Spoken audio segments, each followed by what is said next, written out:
Assalamualaikum warahmatullahi wabarakatuh. Dewan Juri yang terhormat dan Sobat KKR yang saya banggakan. Perkenalkan, nama saya Cahyantari Kusumawardhani. Saya kader kesehatan remaja dari Kecamatan Banjarnegara. Kali ini saya akan melakukan unjuk kerja. Sobat KKR, sebagai ujung tombak di lingkungan sekolah, sudah sepatasnya kita paham cekatan dan terampil dalam mengukur kesehatan dasar. Pemeriksaan kesehatan dasar yang perlu kita lakukan antara lain, yang pertama pengukuran tinggi badan. Pemeriksaan ini berfungsi untuk mengukur status gizi seseorang, apakah orang itu normal atau pendek, yang dilakukan dengan cara yang pertama, letakkan mikrotoir pada dinding setinggi 2 meter dari permukaan lantai, kemudian pasien diminta untuk melepas alas kaki. Bagian tumit, pinggul, dan bagian belakang kepala pasien diminta untuk menempel ke dinding. Lalu tarik mikrotoir hingga ke ujung kepala pasien. Lalu lihat angkanya dan hasilnya dicatat di buku catatan harian. Pemeriksaan selanjutnya adalah penimbangan berat badan.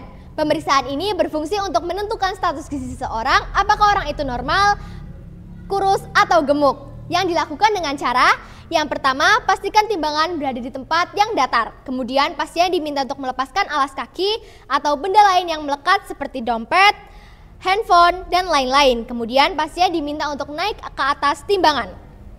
Dengan posisi badan tegak, pandangan lurus ke depan dan tangan lurus ke bawah. Kemudian lihat angkanya dan hasilnya dicatat di buku catatan harian.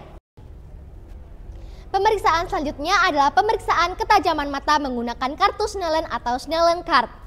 Yang pertama, pastikan ruangan memiliki cahaya yang cukup. Kemudian pasien diminta untuk berdiri di depan kartu Snellen dengan jarak 6 meter dari kartu Snellen.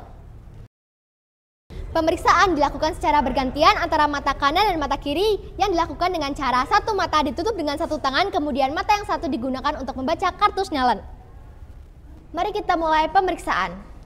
E, L, T, E, H, H.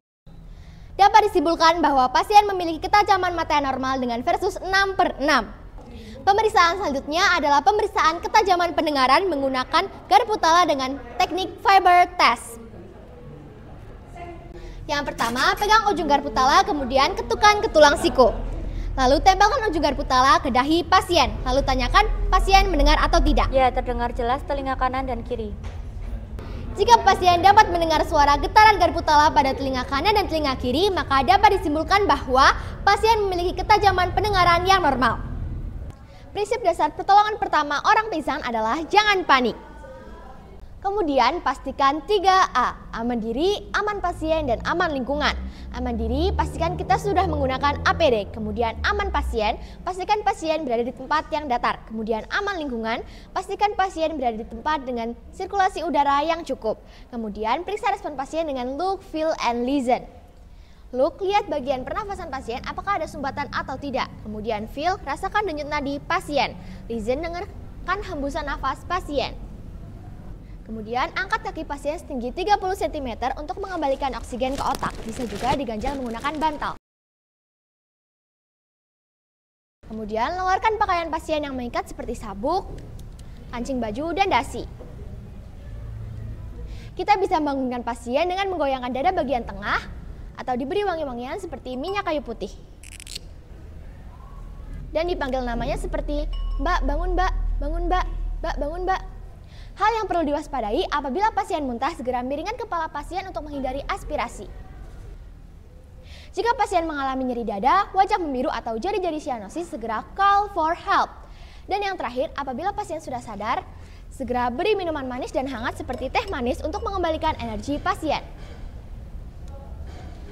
Sekian unjuk kerja dari saya, terima kasih. Wassalamualaikum warahmatullahi wabarakatuh.